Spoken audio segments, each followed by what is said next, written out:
Hola, ¿cómo les va?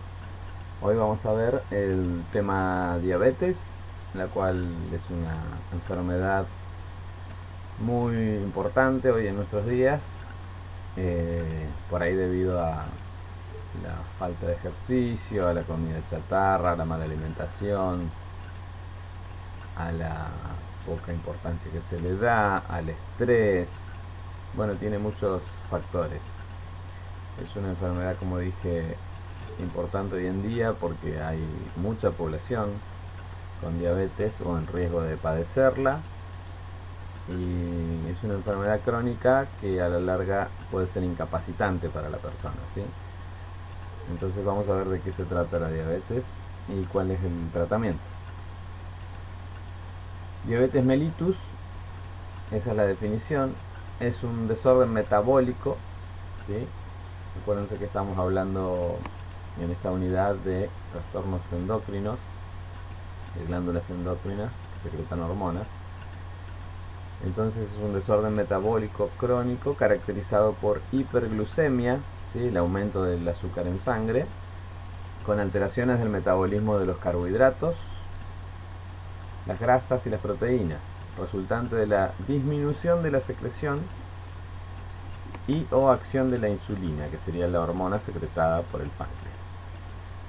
Su curso es progresivo, se acompaña de lesiones, ¿sí? A largo plazo, que van a ser microvasculares o macrovasculares. Microvasculares, o sea, son de los eh, paquetes más pequeños de vasos, que es, las alteraciones van a ser la retina, el riñón y los nervios, y macrovasculares, o sea, de vasos más grandes, cerebro, corazón y miembros inferiores, ¿sí? Los valores normales de glucemia en un laboratorio con extracción de sangre o a través de un glucómetro deberían estar entre 70 y 100 miligramos sobre decilitro, ¿sí? Bien, entonces repito la definición. Es una alteración caracterizada por el aumento de la glucemia arriba de 100, ¿sí? Por falta de insulina, ¿sí? O disminución de la secreción de la insulina. Bien, después vamos a hablar un poco de la epidemiología. En el mundo hay un total de personas que padecen diabetes. Dice que se elevará a 415 millones, había 415 millones, perdón, en el 2015, y habrán 642 millones en el 2040, según estudios estadísticos. La diabetes constituye el tercer factor de riesgo en importancia como causa de muerte a nivel global, ¿sí? Y octavo en relación con la pérdida de años de vida ajustados por discapacidad, ¿sí? O sea, la persona queda a los 40 o 50 años incapacitante, con lo que eso incluye, lo jubila por incapacidad y demás, ¿sí? Entonces está dentro de las patologías incapacitantes en un octavo. Se ha observado una mayor velocidad de crecimiento en regiones del mundo con ingresos bajos y medianos, o sea, en países pobres, ¿sí? O en vías de desarrollo, que son América Latina, África, Sudeste Asiático y el oeste del Pacífico, donde la tasa de morbimortalidad es más elevada. Morbimortalidad quiere decir que se enferma y se muere por eso.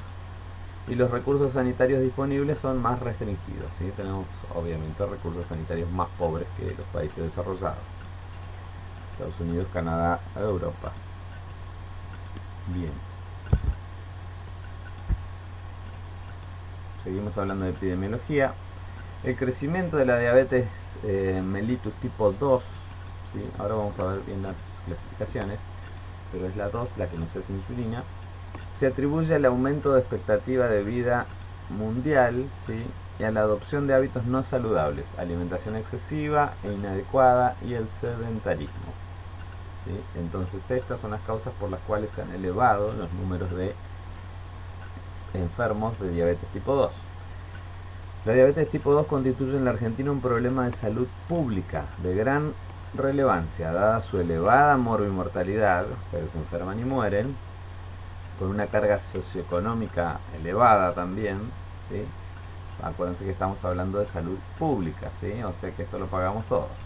La diabetes es responsable de casi el 50% de las amputaciones no traumáticas, ¿sí? O sea, amputaciones que no se produjeron por un trauma en miembros inferiores, una importante proporción de los infartos agudos de miocardio, accidentes cerebrovasculares y enfermedad renal crónica terminal, ¿sí?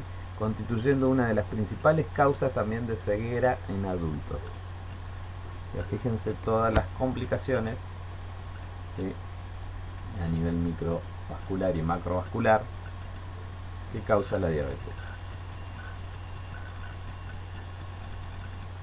Seguimos hablando de la epidemiología.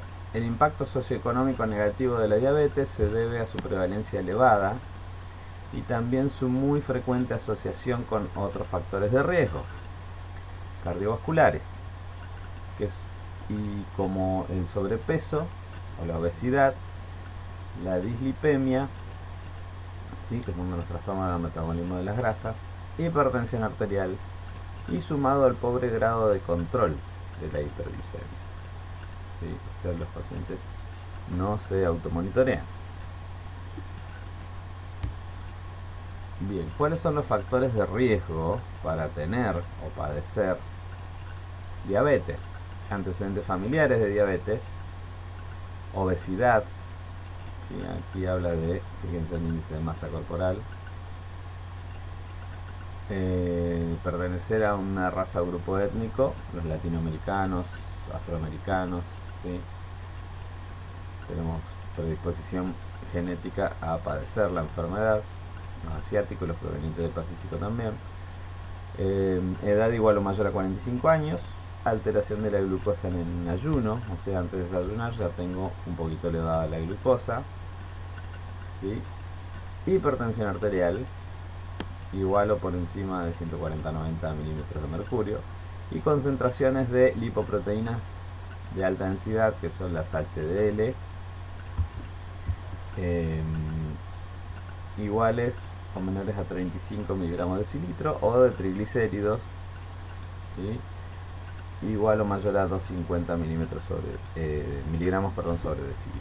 Estas son las concentraciones que podemos ver de las grasas, ¿sí? Colesterol. Antecedentes de diabetes gestacional también, ¿sí? O sea, diabetes en el embarazo, o haber tenido un bebé de más de 4,5 kilos de peso también es un antecedente para esa persona después de poder llegar a tener diabetes. Esos son los factores de riesgo. ¿Cómo se clasifica la diabetes? Los criterios que actualmente se utilizan para la clasificación se basan principalmente en la etiología, en la causa, en las características fisiopatológicas. Pero adicionalmente se incluye la posibilidad de describir la etapa de su historia natural en la cual se encuentra la persona. Existen 4 tipos de diabetes, ¿sí? Más conocidos son la diabetes tipo 1, la sigla diabetes mellitus tipo 1, diabetes tipo 2, otros tipos específicos de diabetes y diabetes gestacional, ¿sí? Estas 3 son las más conocidas. Bien, vamos a empezar a hablar de la diabetes tipo 1. Las células beta del páncreas, ¿sí? Se destruyen, por lo que genera un estado de deficiencia absoluta de insulina, ¿sí? Se destruyen las beta, no se produce más insulina en el páncreas. En este tipo de diabetes la insulinoterapia es necesaria para vivir. Como no podemos producir endógenamente la insulina, es necesario que se la administre en forma exógena, o sea, por afuera, ¿sí? Se manifiesta en etapas tempranas de la vida y pubertad, no obstante, puede ocurrir también en cualquier edad, ¿sí? Constituye el 10% de la población de diabéticos, ¿sí? Fíjense que la mayoría entonces de los diabéticos son de tipo 2, no de tipo 1, ¿sí? Vamos a ver que a largo plazo el que la pasa más mal es el diabético tipo 1, pero bueno, por suerte la mayoría son tipo 2. Hay una forma menos frecuente de presentación denominada diabetes autoinmune latente del adulto, ¿sí? Esa es la sigla en inglés, que inicialmente no requiere insulina y tiende a manifestarse en etapas tempranas de la vida adulta, ¿sí? Ese es otro tipo de diabetes, o un tipo de diabetes específico. Bien, la diabetes tipo 1 seguimos hablando de la tipo 1, la destrucción de las células beta es generalmente autoinmune. ¿Sí? Una reacción autoinmune es que el organismo mismo deja de conocer o desconoce las mismas células y las destruye. ¿Sí? Pero existen casos de diabetes mellitus tipo 1 de origen idiopático.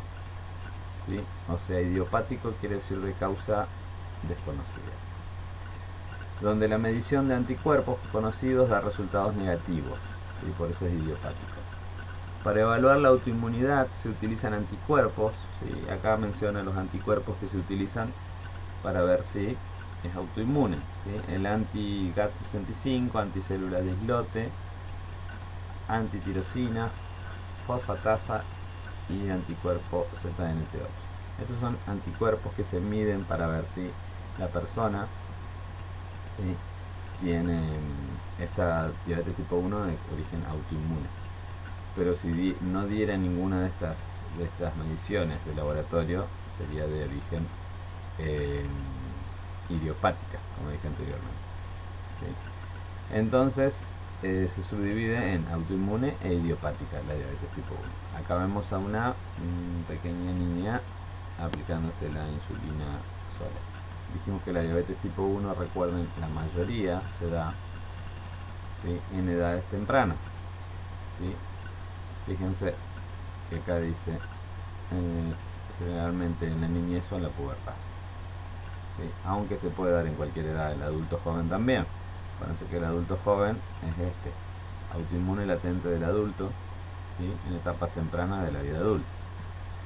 Bien. Diabetes tipo 2. La diabetes tipo 2 se presenta en personas con grados variables de resistencia a la insulina, pero que se requiere que exista una deficiencia en su producción que pueda no ser predominante. O sea, el páncreas no produce adecuadamente la insulina, y el otro problema que hay es que los receptores de la insulina tampoco funcionan o no están presentes. ¿Sí? Vamos a recordar un poquito de anatomía para atrás, lo que hayan visto de anatomía. Acuérdense que para la insulina hay un determinado receptor. ¿Sí? ¿Qué hace el receptor? Capta la insulina. ¿Sí? La insulina, ¿qué función tiene? Tiene que ver con la glucosa. ¿Sí? La insulina atrapa la glucosa y la almacena en el hígado. Si no tuviéramos insulina, ¿qué pasa con la glucosa? Queda elevada los niveles de glucosa en sangre. ¿Sí? Bueno, volvamos a la diabetes tipo 2. Entonces, requiere que exista una deficiencia en la producción de insulina, ¿sí?, que puede no ser predominante. Dice, ambos fenómenos deben estar presentes en algún momento para que se eleve la glucemia. Representa el 90% de la población de diabéticos, los tipo 2. En la medida que la insulinoresistencia empeora, ¿sí?, o sea que no puede captar los receptores a la insulina, ¿sí?, y aumenta la glucosa en sangre, para mantener la glucemia dentro de la normalidad, compensa aumentando la secreción de insulina. Y lo que hace el páncreas entonces es, como ve que su insulina no está funcionando porque no hay receptores y la glucemia está alta, produce más insulina. ¿Sí?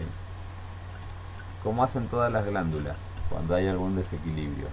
¿Sí? Si ven que no cumple la función, aumentan la producción.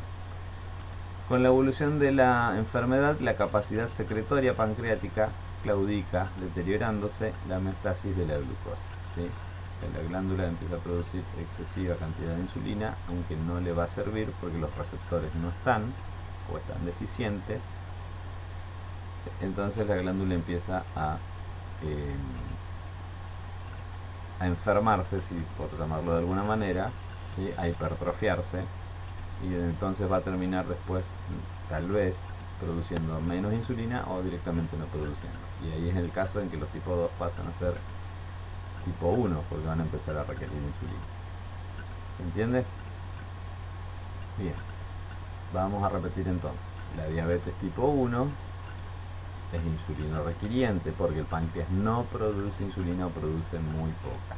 En la diabetes tipo 2, el páncreas sí produce insulina, ¿sí?, pero puede ser escasa, y el problema también se encuentra en los receptores insulínicos, ¿sí? Al haber glucosa aumentada en sangre, el páncreas empieza a producir insulina de más, aunque no le sirve, ¿sí? Mira. Y después puede terminar atrofiándose. Este tipo de diabetes se presenta principalmente en los adultos, pero cada vez se observa con mayor frecuencia en niños y adolescentes con sobrepeso y obesidad, ¿sí? El sobrepeso y la obesidad produce la deficiencia en los receptores insulínicos, ¿sí? La diabetes mellitus tipo 2 fisiopatológicamente va desde la insulinoresistencia predominante con insuficiencia relativa de insulina a predominante un defecto secretor de insulina con resistencia a la misma. Es lo que hablábamos de los receptores de insulina.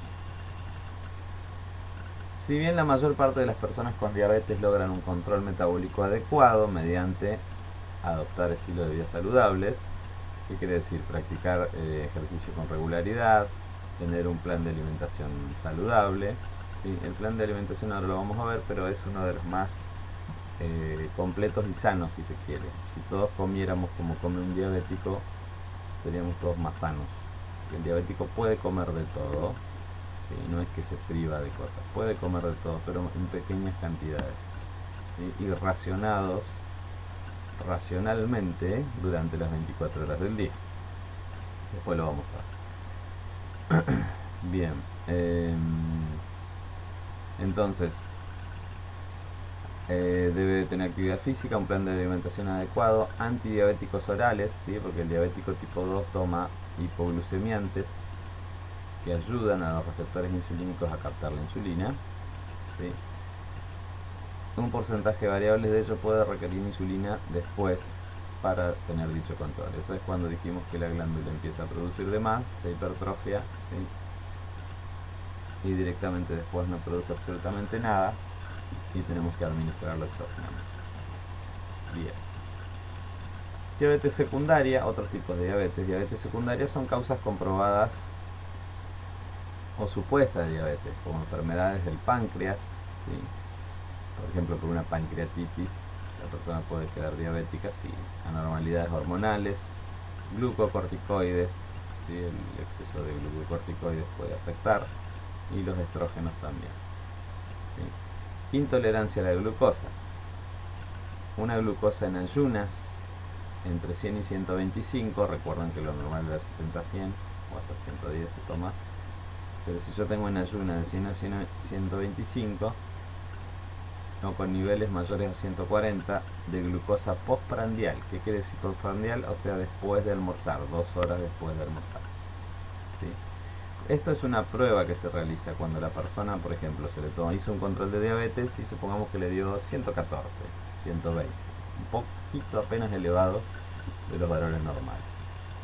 Entonces se le hace un laboratorio y esta prueba se llama intolerancia a la glucosa, ¿sí?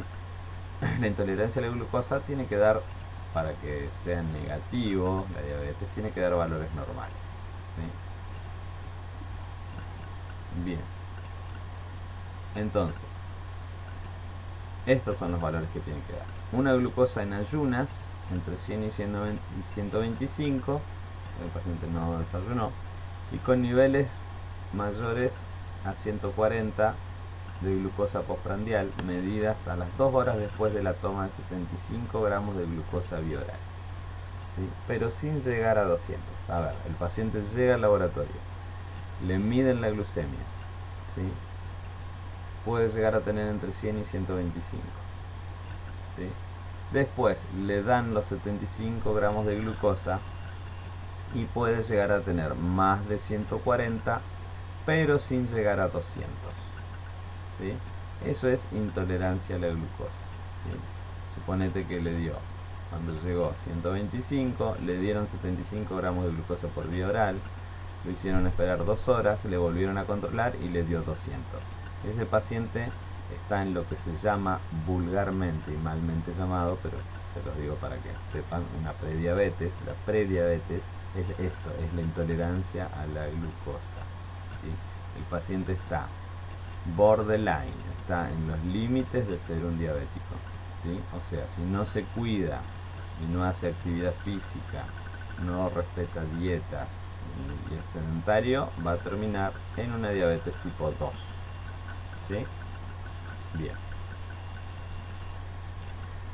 Alteración en la tolerancia, diabetes gestacional. Esta es diabetes en el embarazo.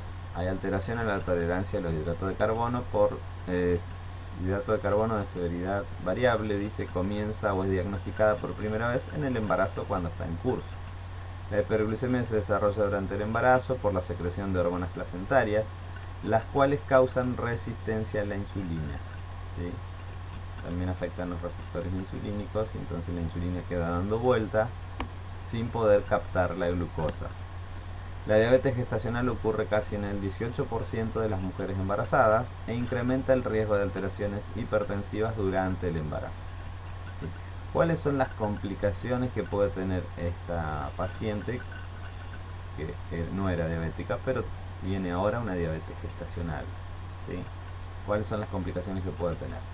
En el bebé puede tener las complicaciones, aparte en ella, ¿no? En el bebé puede tener macrosomía, que es cuando nace un bebé mayor a 4 kilos, ¿sí? ¿Por qué? Porque ese bebé estuvo durante todo el embarazo recibiendo cargas importantes de glucosa, ¿sí? Y eso va a aumentar su crecimiento.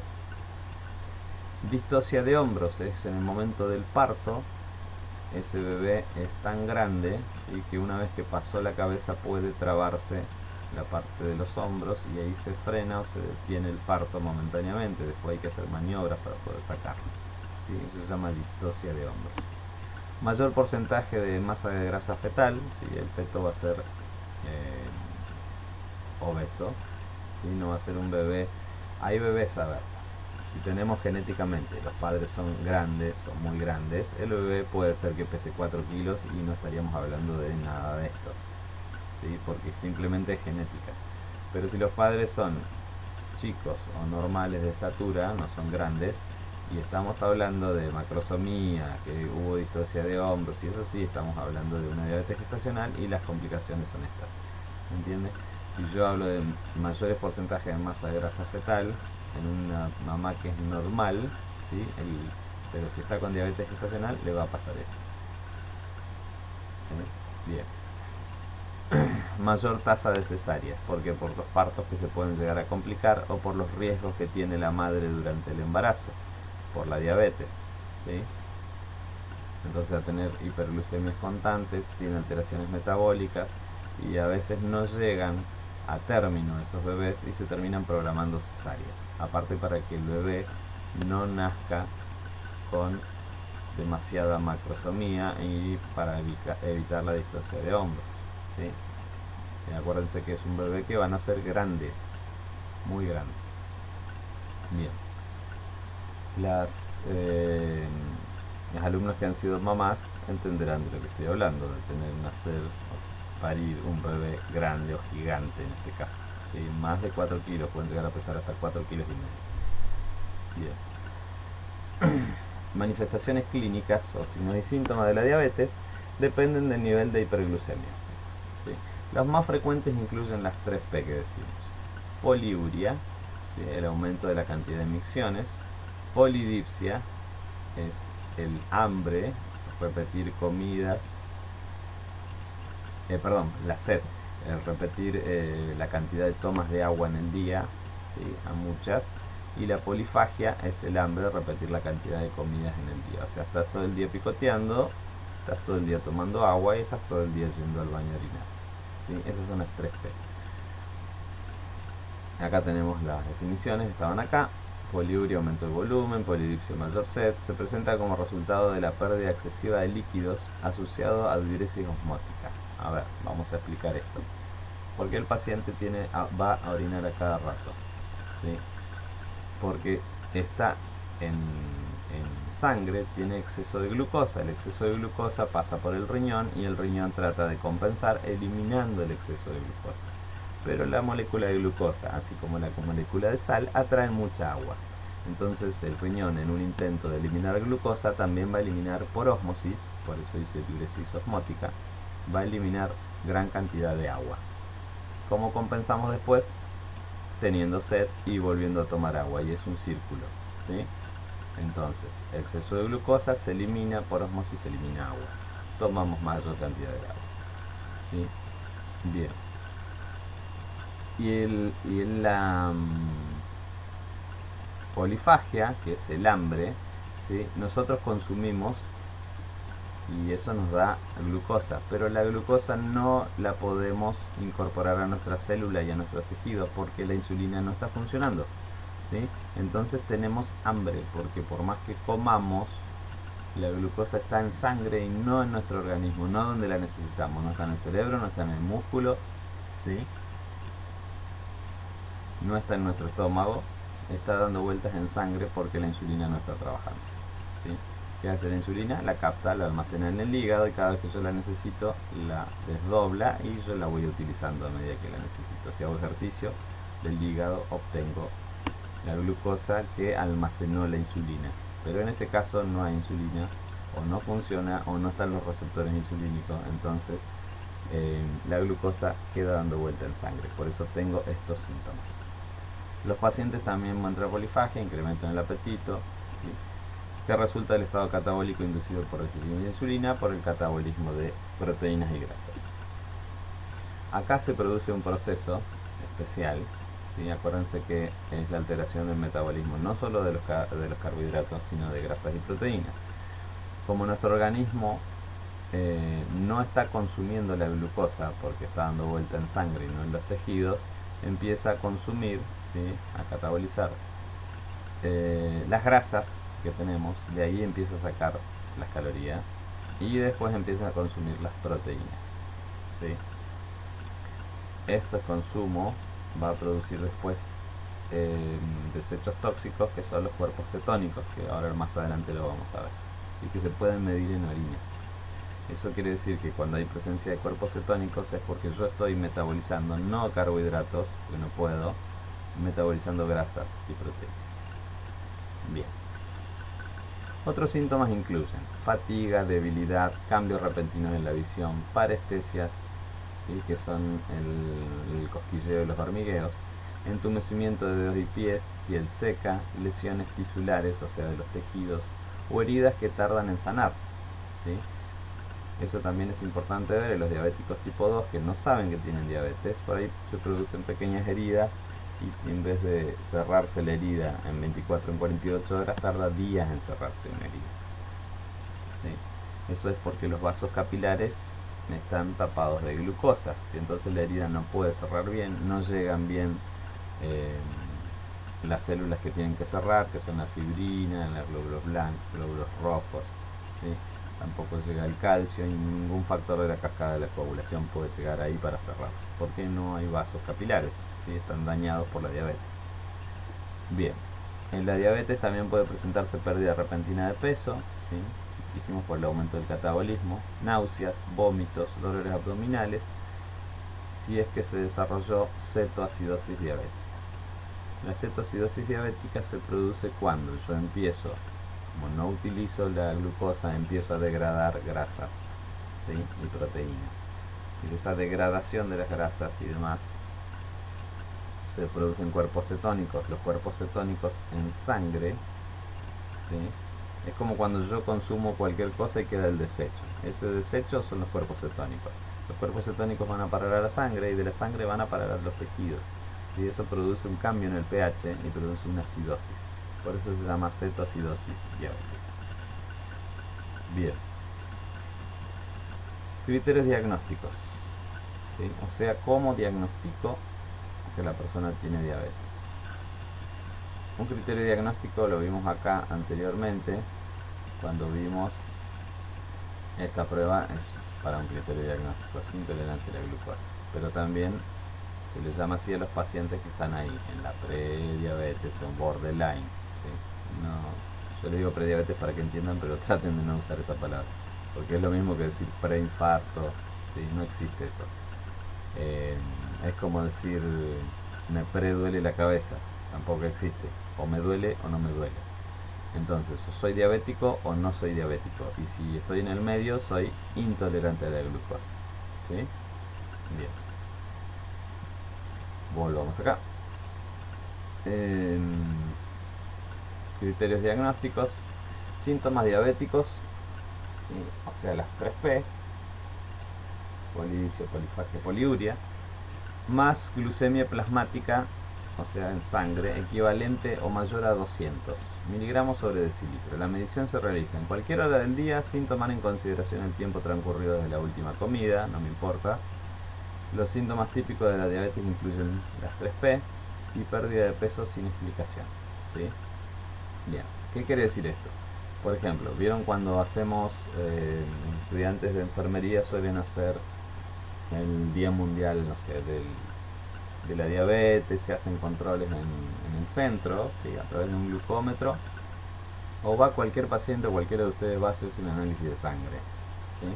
Porque el glucómetro es bastante fidedigno, puede variar nada más que en, ponele 5 miligramos de decilitros, ¿no? Es muy poco lo que puede variar, es exactamente casi igual a lo que se da en sangre. Entonces, si yo tomo un control de glucosa con el glucómetro o me tomo un laboratorio, me va a dar exactamente igual. Entonces, si yo le mido una glucemia a una persona que pasa por la calle, porque estoy en el Día Mundial de la Diabetes, y me da 220, es muy probable que esa persona sea diabética, ¿sí? No me importa la hora del día que se tomó, si es preprandial, postprandial, a la noche, a la tarde, noche. Si le da mayor a 200 o mayor a 200, es muy probable que sea diabética. Después que se hace, se repite con un laboratorio de sangre, ¿sí? Y se deriva obviamente a su médico de cabecera. Si yo voy a hacerme un laboratorio, no sé, porque justo tengo que hacerme una cirugía y me piden un prequirúrgico, ¿sí? Y me da ser 200 o más, que también es muy probable de que tenga diabetes.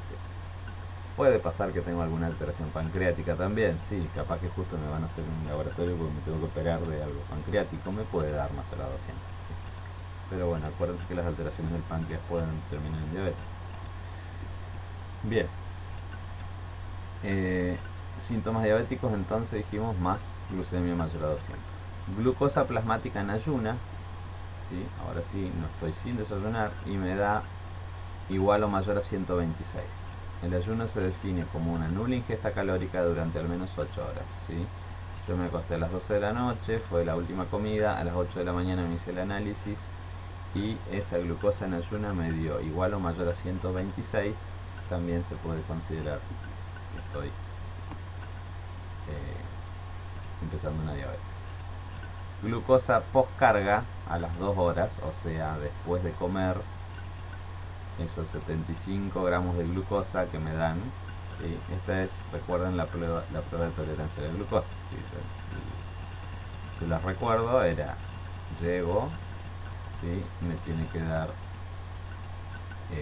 un valor cercano a lo normal, entre 100 y 120, me dan la glucosa, 2 horas después me miden la glucosa, ¿sí? Y si me da equivalente o mayor a 200, estamos en el orden, ¿sí? Bien. Esta es la hemoglobina glicosilada, ¿sí? Que es una proteína que se une a la glucosa, ¿sí?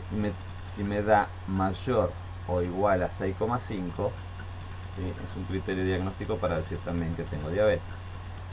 En ausencia, aunque tenga ausencia de hiperglucemia. Con descompensación, dice, metabólica aguda, estos criterios deben confirmarse repitiendo las pruebas en un día diferente. No se recomienda la tercera determinación para el uso clínico sistemático, ¿sí? O sea, esto se hace una vez que esta prueba de la hemoglobina glicosilada generalmente se le hace a los pacientes que ya tienen un diagnóstico de diabetes para ver cómo es el control, porque esta proteína, ¿sí?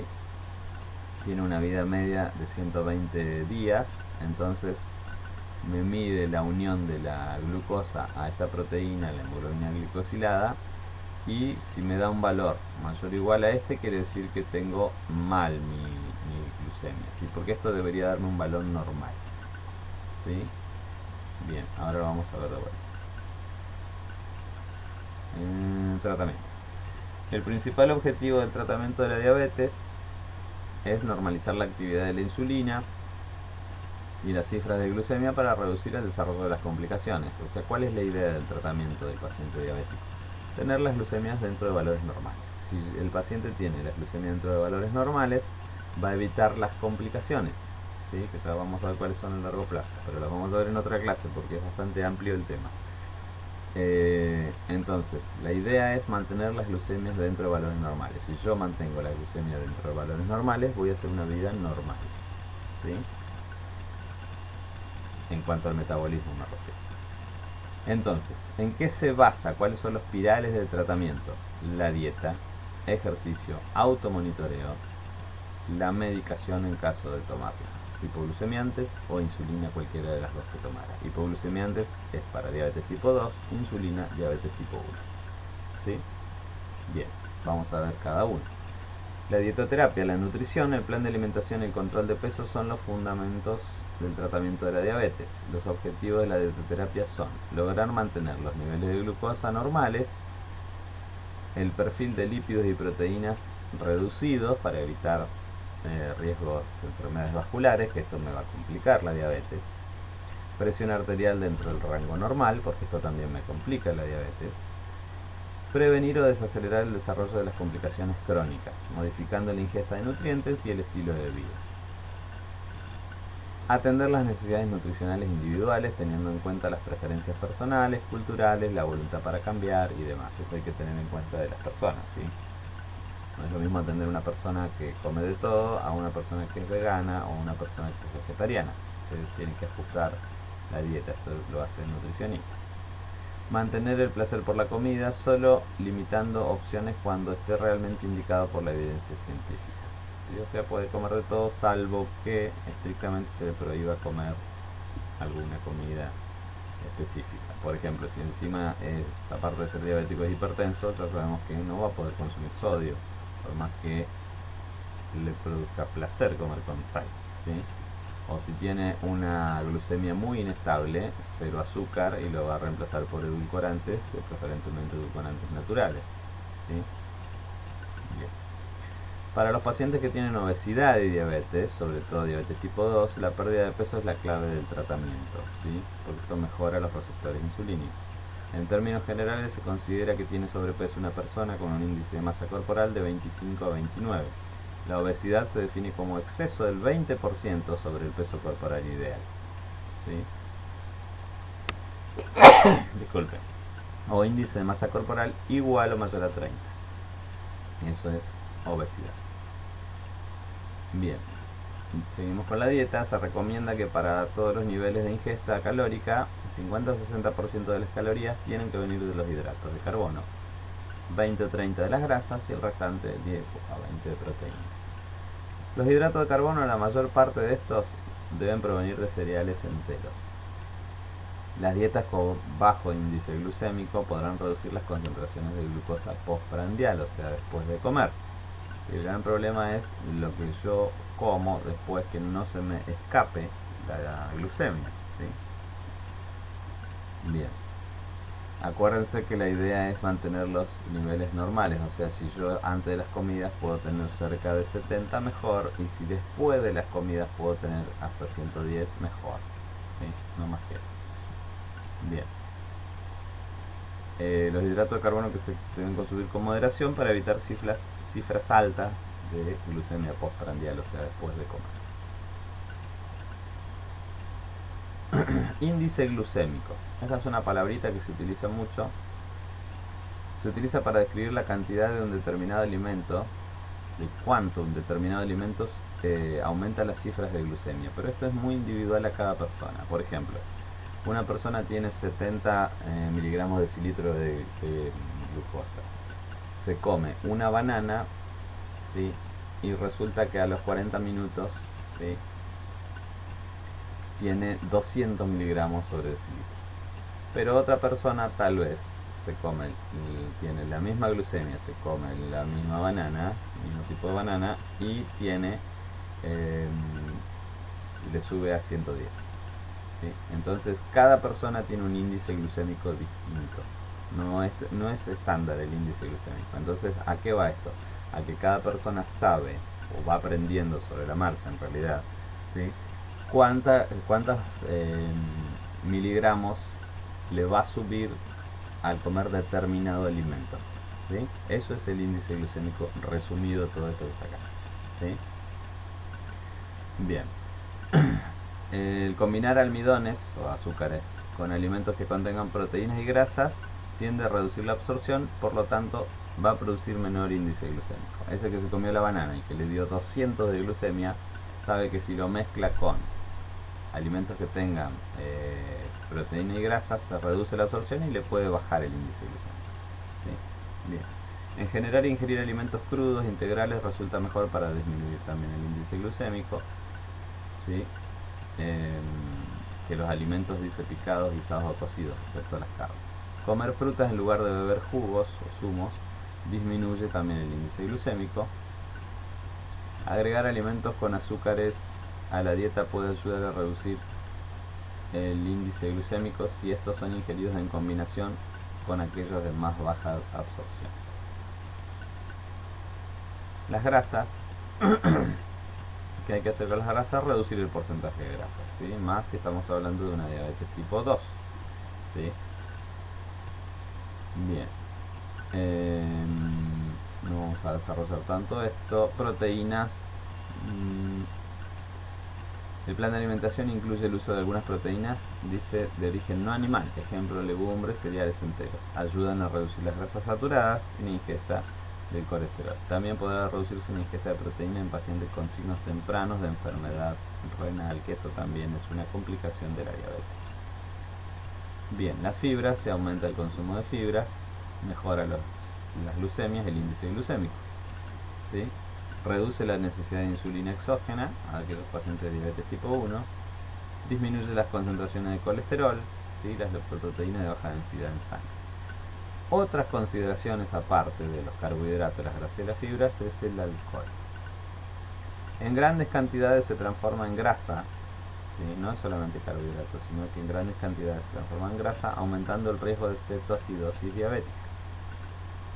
Puede causar hipoglucemias, ¿sí? Porque esto me hace un pico de glucemia, pero después, así como me hace el pico, cae rápidamente. El consumo de alcohol puede llevar a una ganancia excesiva de peso, ¿sí? Como dice acá, por el aumento de las grasas, así como hiperlipidemia e hiperglucemia, ¿sí? En el momento de que se toma. Después dijimos que puede hacer el pico de hipoglucemia. Los edulcorantes es otra cosa a tener en cuenta. El uso de edulcorantes artificiales está permitido, especialmente si contribuyen al cumplimiento de la dieta, ¿sí? El aspartamo y otros que no recuerdo en este momento, muchos han dejado de usar se han comprobado con el paso de los años que son cancerígenos. Entonces están tratando de usar edulcorantes de origen vegetal, como la stevia, por ejemplo, ¿sí? Entonces se están reemplazando también los edulcorantes. El ciclamato y el aspartamo ya casi no se utilizan. Bien. Ejercicio, que es otro pilar fundamental del diabético, es ejercitarse 3 veces a la semana sin dejar pasar 2 días consecutivos sin ejercicio. Realizar entrenamiento de resistencia 2 veces por semana si tiene diabetes tipo 2, y entrenamiento de resistencia es entrenamiento o sea, no es solamente trotar, ¿sí? Sino un entrenamiento más exigido, ¿sí? Donde quema más calorías. Ejercitarse a la misma hora todos los días, de preferencia cuando las glucemias han llegado a su máximo, ¿sí? Máximo, pero no en hiperglucemia, o sea, su máximo de lo que debería ser normal, ¿sí? Cuando la glucemia está en un diabético, las glucemias normales, por ejemplo, nosotros podemos tener una glucemia entre 70 y 100, y el diabético generalmente va a estar entre, no sé, 100, 120, y para eso es normal, ¿sí? Pero no más de eso. Usar ropa deportiva adecuada si se requiere equipo de protección. ¿Y a qué se refiere esto? Que el paciente tiene que cuidar su piel y tiende a lesionarse, entonces por eso la ropa deportiva adecuada, las zapatillas adecuadas, ¿sí? Acuérdense que estos pacientes a la larga pueden hacer microangepatías o macroangepatías. Dentro de las macroangepatías están las lesiones de los pies, ¿sí? Porque los capilares de los pies, así como de todo el cuerpo, se destruyen, y si él se lesiona el pie, ¿sí? Esa herida no va a cicatrizar, ¿sí?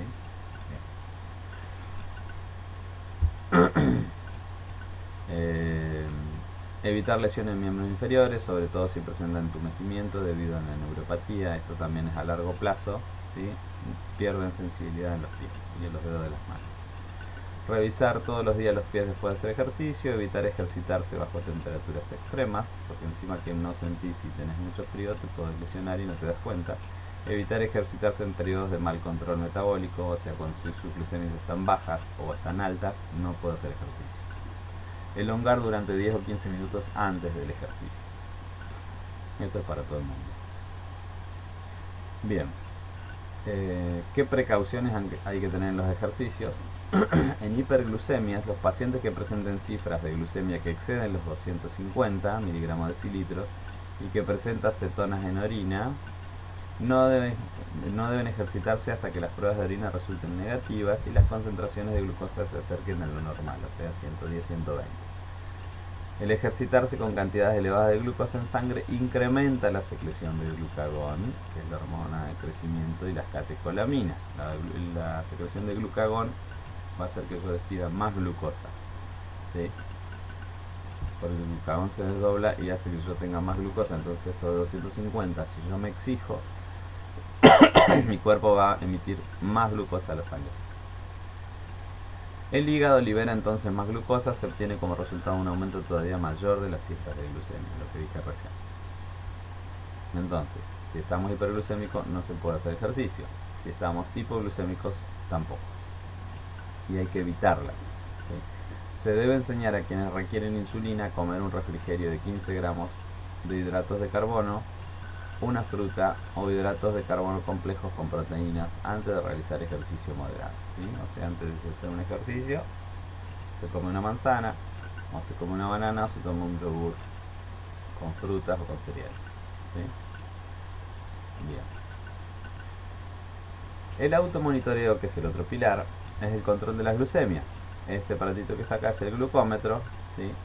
Se le enseña a la persona a pincharse el dedo con esta lapicera que tiene una agujita, pone la gota de sangre acá y el glucómetro solito en los 5 segundos te tira el resultado. Este glucómetro, que es el que yo mencionaba, es casi exactamente igual a un laboratorio de sangre por vena, ¿sí? Bien. Permite detectar y prevenir la hipoglucemia y la hiperglucemia. Desempeña un papel fundamental para normalizar la cifra de glucosa en sangre, lo cual a largo plazo reduce las complicaciones. O sea, no puede haber un paciente diabético sin que tenga su glucómetro y sin que haga su automonitoreo. Muchas veces el paciente, cuando recién comienza a usarlo, no se anima a pincharse, tiene miedo, entonces requiere de otra persona que se lo haga, pero la idea es que lo haga él solito, ¿sí? Salvo cuando se sienta mal, como en el caso de hiperglucemia o hipoglucemia, que se lo puede hacer la persona acompañante. Control de cetonas. Cuerpos cetónicos son subproducto del catabolismo de las grasas, se acumulan en sangre y en orina. En presencia de cetonas, la orina señala una deficiencia de insulina o un deterioro del control de la diabetes tipo 1. Dijimos que los cuerpos cetónicos se producen cuando yo no puedo captar el azúcar y empiezo a quemar, a consumir las grasas. De ese consumo de grasas se desprenden los desechos, que son los cuerpos cetónicos, que van a estar en sangre y también en orina, ¿sí? ¿Eso qué me dice que tengo cuerpos cetónicos en orina? Que tengo un mal control de mi glucemia, ¿sí? Cuando casi no hay insulina eficaz disponible, el cuerpo empieza a catabolizar la grasa, ¿sí?, almacenada, para usarla como energía. De ahí saca la energía del cuerpo. Ya cuando no le queda grasa, dijimos que la saca de las proteínas. Por eso después viene la pérdida de peso a largo plazo en los pacientes. Medición de hemoglobina glicosilada, se abrevia así, HbA1c o A1c directamente. Es una prueba sanguínea que refleja la cifra promedio de glucosa en sangre durante los últimos 3 meses anteriores. O sea, yo tengo un paciente diabético y quiero controlar cómo estuvo su glucemia, por más que él me diga, no, yo tuve bárbaro, doctor, o enfermero, o señor de laboratorio, o señor de la farmacia, yo ando bárbaro con las glucemias, siempre tengo normal, y yo le hago una hemoglobina glicosilada, ¿sí?, y me da 7 u 8, el valor normal de 4 a 6, y yo sé que ese paciente me mintió, porque la estuvo durante esos 3 meses anteriores, ¿sí?, que es donde se unió la proteína con las moléculas de glucosa que estaban dando vuelta en sangre, y es lo que vive esa proteína, la hemoglobina, por eso se toma cada 3 meses o cada 6, ¿sí? yo sé que la mayor parte del tiempo de este paciente estuvo con las glucemias altas, ¿sí? Porque si él hubiera tenido las glucemias normales, ¿sí?, la molécula, la glucosa, no se une a la proteína. Entonces tengo hemoglobinas glicosiladas con valores muy bajitos. ¿Se entiende? Pero si él estuvo mayor parte del tiempo con la glucemia alta, quiere decir que mucha glucosa dando vuelta en sangre, se unió mayor cantidad de glucosa a las proteínas. Entonces me dio un valor más alto. A eso se refiere. Bueno, es esto que está acá, es lo que acabo de explicar.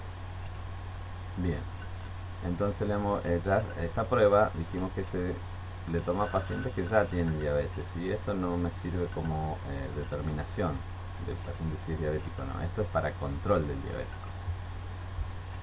diabético. Y ahora pasamos del automonitoreo a las drogas directamente que se usan. Hipoglucemiantes orales. Los hipoglucemiantes orales pueden ser eficaces para pacientes en diabetes tipo 2, no tipo 1. Acuérdense que el tipo 1 no produce insulina, el tipo 2 sí produce, pero tiene poca y los receptores no funcionan. Entonces por eso se dan hipoglucemiantes orales. Se acompañan de la dieta del ejercicio, ¿sí?, o combinados. Acá tenemos los hipoglucemiantes, el paciente está haciendo el automonitoreo. Y acá tenemos ejemplos, ¿sí? Las sulfonilureas, y acá me dan los nombres de las drogas, ¿sí? Estas son la familia y estos son los nombres de las drogas. La glimepeperidina, glipizina, gliburudina, tolazamina y la tolbutamida, dice, se utilizan para el tratamiento de diabetes tipo 2 leve, no cetósica y en personas sin sobrepeso, ¿sí? O sea, ¿a qué vamos acá con las familias y los nombres de las drogas? En que se utilizan cada paciente de acuerdo a su condición física, a sus glucemias, a su ejercicio, a su índice de masa corporal. La preferencia va a ser utilizar uno u otro medicamento, ¿sí? Las sulfonilureas se usan entonces para pacientes que no presentan cetoacidosis o cetonas en orinas y no tienen sobrepeso, ¿sí? Bien. Las meglitinidas, como por ejemplo la repaglinida, disminuyen los niveles de glucosa estimulando la liberación de insulina de las células de los islotes pancreáticos, pero esto se va a usar siempre y cuando todavía queden restos de insulina en el paciente, ¿sí? Generalmente en la mayoría quedan restos, pero en algunos más y menos. Esta droga, que es de la familia de las biguanidas, la metformina, es la más conocida y la más utilizada, ¿sí? Reduce la glucemia en ayunas como la glucemia postprandial, ¿sí?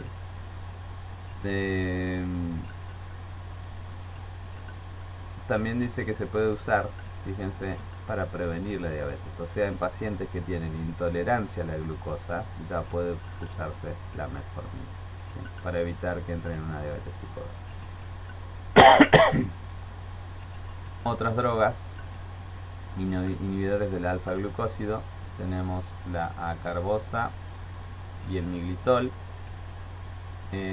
Actúan en el intestino delgado, retrasan la digestión de los carbohidratos y retrasan la absorción de la glucosa, ¿sí? Con ello, dice, la glucosa postprandial y la hemoglobina glicosilada están mejor controladas y se reducen a largo plazo las complicaciones. Las tiazolidinedionas, como la rosiglitazona y la pioglitazona, actúan sensibilizando los tejidos periféricos a la insulina, o sea, los receptores insulínicos. Pueden utilizarse solos o en combinación con las sulfonilureas, la metformina o la insulina. Fíjense que estas drogas se pueden utilizar en combinación con la mayoría de las otras, hasta inclusive con la insulina, ¿sí? Hay pacientes que toman hipoglucemiantes orales y se hacen una pequeña dosis de insulina, ¿sí? Son aquellos que solo con hipoglucemiantes orales no pueden controlar la glucemia, ¿sí? Entonces se le aplica una pequeña cantidad de insulina, generalmente NPH. Ahora vamos a ver las insulinas también. Bien, derivados de la de fenilalanina, que es un aminoácido. Tenemos estas drogas, la repaglidina y la teglinidina. Esta es una nueva clase de medicamentos para el tratamiento de la diabetes tipo 2. Estimulan la secreción rápida y corta de la insulina, que quedará en las células betas, ¿sí?, para producir picos postprandiales, ¿sí? O sea, yo comí, tomo esta droga y trato de que aumentar rápidamente la secreción de insulina para que me capte a la glucosa, ¿sí? Debe tomarse inmediatamente después de las comidas porque hay riesgo de hipoglucemia si no se come.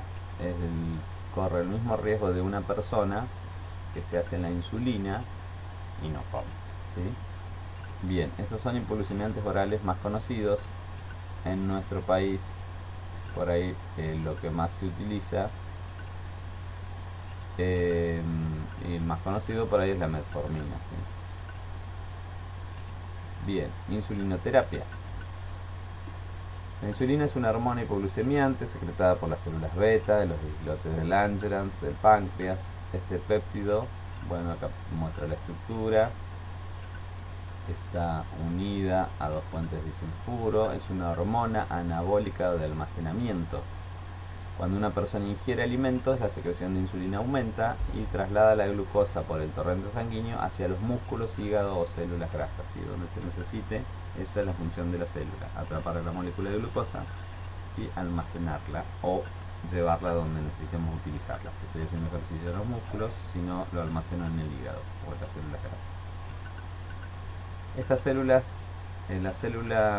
la insulina tiene la siguiente función: transporta y metaboliza la glucosa para brindar energía, estimula el almacenamiento de glucosa en el hígado y los músculos en forma de glucógeno, alerta al hígado para detener la liberación de glucosa, ¿sí? Cuando yo tengo la glucosa que necesito, ¿sí?, la insulina le da el stop al hígado para que deje de liberar más glucosa. Incrementa el almacenamiento de grasa de los alimentos en tejido adiposo, acelera el transporte de aminoácidos derivados de las proteínas de la dieta dentro de la célula, inhibe el catabolismo de la glucosa, proteínas y grasa. Bien, esas son las funciones de la insulina.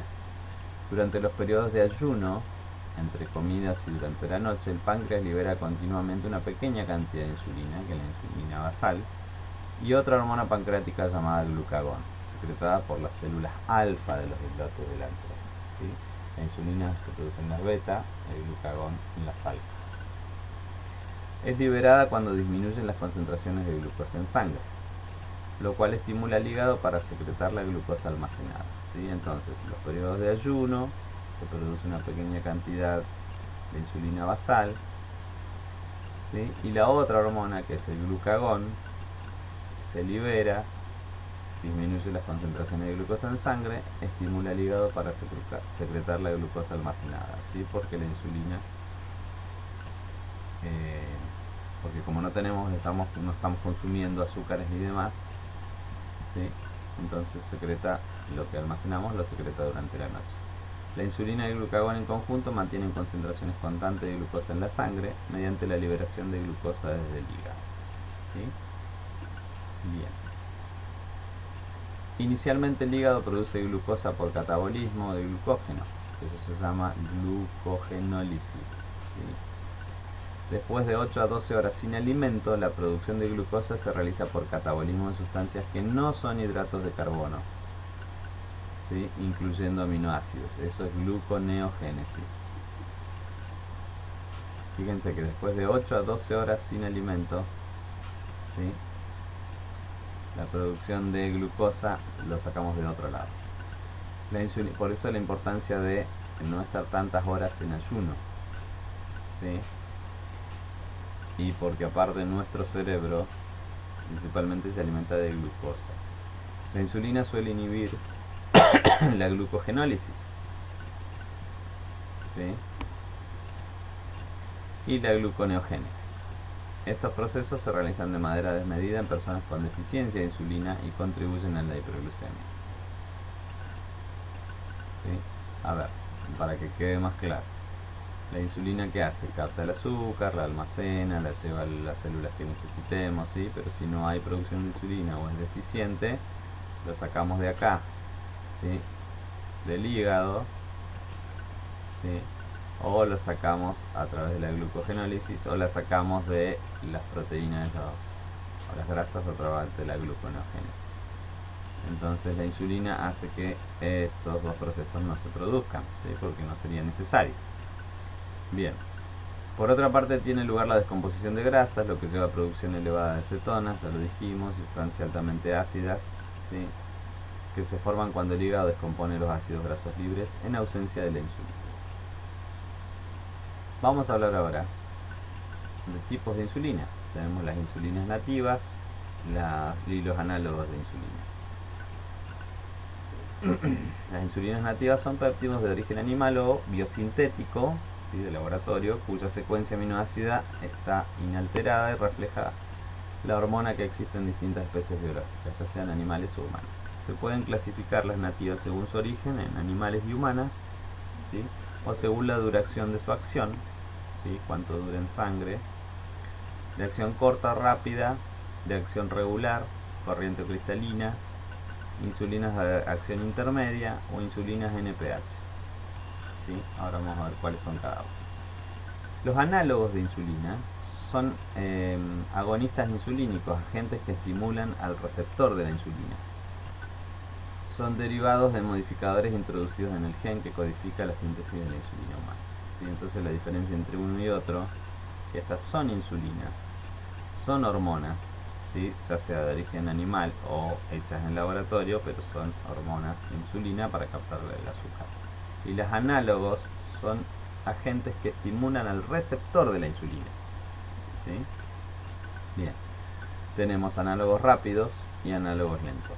Dentro de los rápidos tenemos la lispro, aspartato y la glulicina. Dentro de los lentos tenemos la glargina, la detemir y la degludec. Ahora vamos a ver en un cuadro, en un gráfico, las que más se utilizan. Fíjense, los tipos de insulina, tenemos los preparados, que es de acuerdo a la acción, rápida, corta, intermedia, prolongada o combinadas. Los nombres, ¿sí? El inicio en horas, ¿sí? A los 25 minutos, 25 minutos, 25 minutos. El pico máximo de acción, que es cuando lo hacen, y cuánto duran, ¿sí? En sangre esas insulinas. Bien, las de acción rápida, tenemos lispro, asparto, la glulicina, ¿sí? Son de acción rápida. ¿Sí? El tiempo de inicio es a los 25 minutos. El pico dura 1 hora, ¿sí? A 1 hora 5, y la duración en sangre es de 3 a 4 horas. El asparto es igual, pero el pico lo hace de los 40 a 50 minutos, ¿sí? Y dura 3 a 5 horas. La glulicina, el pico también, todas las hacen a los 25 minutos, ¿sí? Se la aplican en los 25 minutos, empieza a hacer efecto. Y el pico lo hacen generalmente dentro de la hora a las 2 horas, ¿sí? Y la duración generalmente es de 3 a 4 horas. Estas insulinas de acción rápida, ¿sí? También se llaman ultra rápidas. De acción corta, las llamadas rápidas, son la regular, ¿sí? El inicio es de la media hora a la hora, el pico lo hacen a las 2 o 3 horas y dura 6 horas en sangre. De acción intermedia, ¿sí? Son la NPH, la humulina N, la NPH. El inicio lo empieza a hacer a las 2 horas, ¿sí? El pico lo hacen a las 6 a 8 horas y duran de 12 a 16 horas. ¿Sí? Esta es la más común, junto con la Lantus, son las más comunes de utilizar como insulinas de base.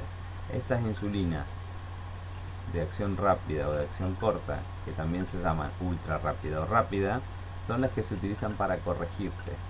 ¿Sí? ¿Qué quiere decir eso? Si yo me hago estas insulinas que duran 12, 16 horas, 24 horas como la Lantus, ¿sí? De base, por ejemplo, me hago 10 unidades a la mañana, con eso mantengo las glucemias normales, pero postprandial, siempre hago picos de hiperglucemia, ¿sí? Se me va a 300 porque tengo una insulina una glucemia muy lábil. Entonces se le recomienda a esos pacientes que no pueden controlar con la de acción intermedia prolongada, no pueden controlar índice, su nivel de glucemia normal, se les da también para que se corrijan con determinada cantidad de unidades, ¿sí? Con rápida o ultra rápida, o reacción rápida o reacción corta también se llama, ¿sí?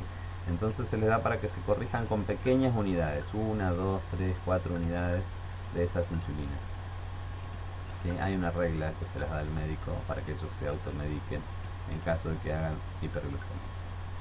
Bien, y hay otras combinaciones de insulinas que son menos comunes, ¿sí? Que hacen acción a la media hora, el pico a las 4 o 5 horas generalmente, y también te duran 24 horas, ¿sí? Que son los nombres estos. Bien, entonces dijimos, las de base y más comunes e utilizables son la NPH, las Lantus, y estas son para correcciones, ¿sí? Estas son cristalinas y estas son de aspecto lechoso, ¿sí? Si ustedes la ven al trasluz, son de aspecto como lechosa, y estas son cristalinas, son transparentes, no tienen color. Bien. Insulinoterapia, ¿cómo se administra? A través de jeringas, ¿sí? Que esto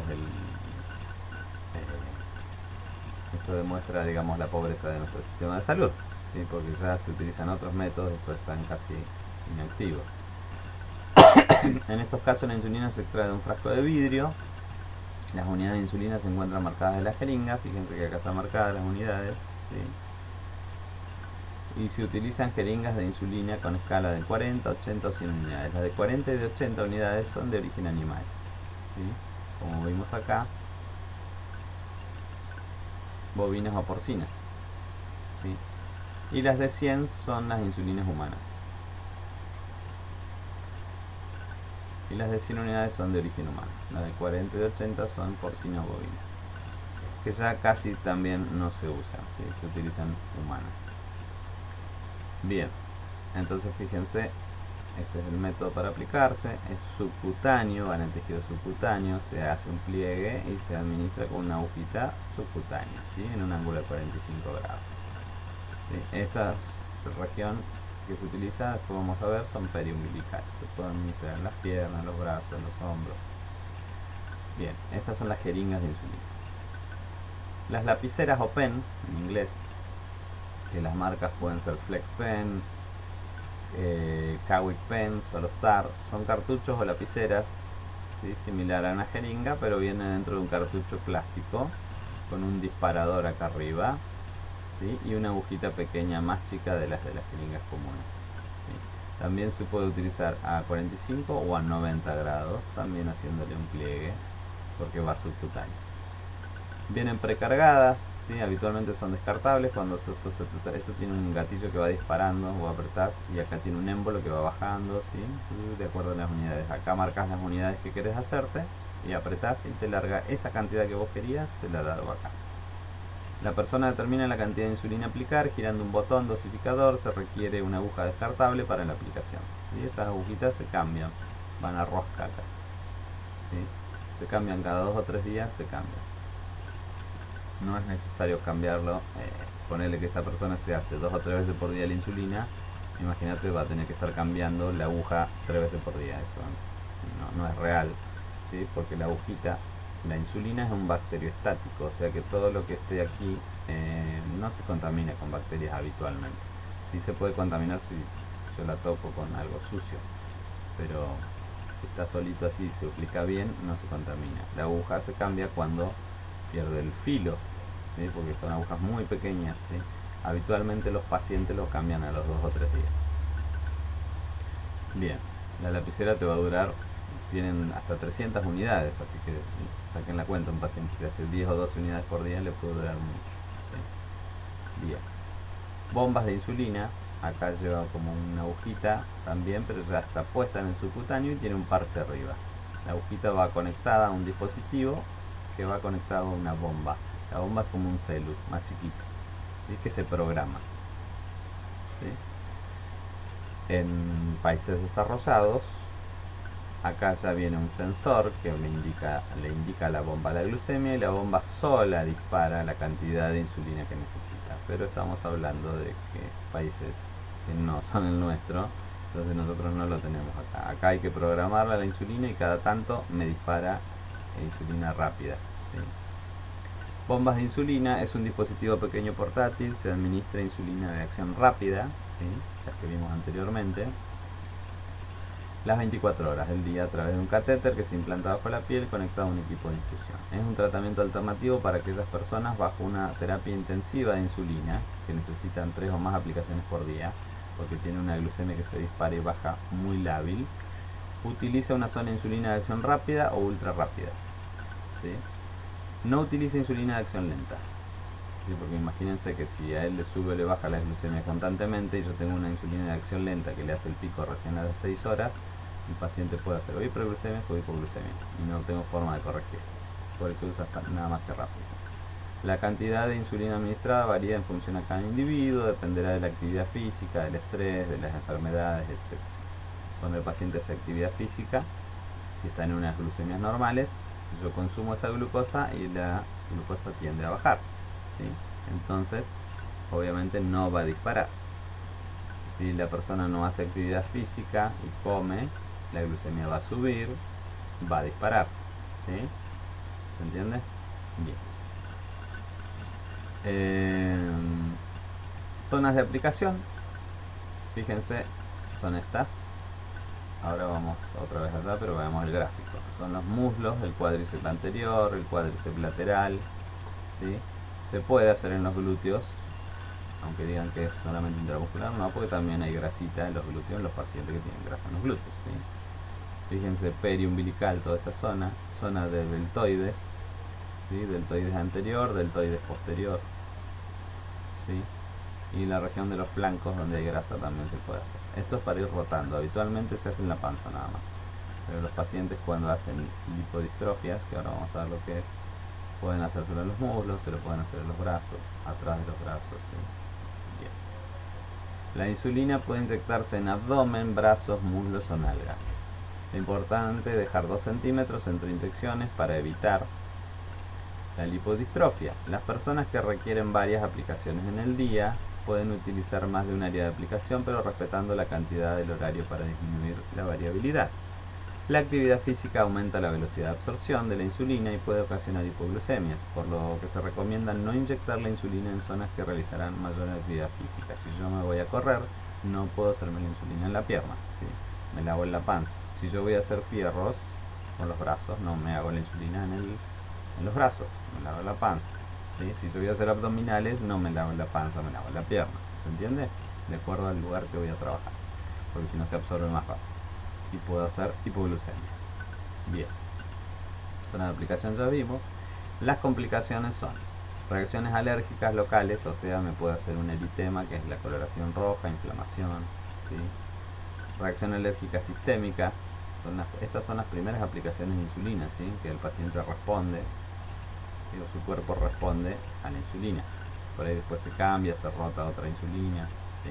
Reacción sistémica es una reacción generalizada que puede terminar hasta con edema de glote. Lipodistrofia es cualquier alteración en el tejido adiposo. Distrofia. La lipodistrofia se puede dividir en lipoatrofia o lipohipertrofia. Lipoatrofia es cuando ustedes ven, por ejemplo, si se hiciera en el músculo, se hunde, ¿sí? Todo ese tejido adiposo se desgastó, ¿sí? Y si queda en la parte hundida, así como en los glúteos, ¿sí? La lipohipertrofia es al contrario, se forman como pelotitas duras, ¿sí? De tejido fibroso, de las heridas que se van produciendo en el tejido subcutáneo, se forma tejido fibroso y se hacen pelotas duras, ¿sí? Entonces lipoatrofia hay hundimiento, lipohipertrofia hay pelotas duras. O puede haber resistencia a la insulina, que también se da generalmente en los pacientes nuevos, y que hacen insulina y no le hace ningún efecto y se va a ir cambiando y cambiando y cambiando hasta dar con la insulina adecuada, ¿sí? Bien, esto es todo por hoy. Es un video largo porque de por sí la patología es bastante abarcativa, ¿sí? Tiene mucho para hablar, por eso lo vamos a hacer en 2 partes. La clase que viene vamos a hablar de las complicaciones. Hoy entonces vimos los conceptos, los tipos el tratamiento, los pilares del tratamiento, que son la dieta, el ejercicio y la medicación, ¿sí? Y el automonitoreo.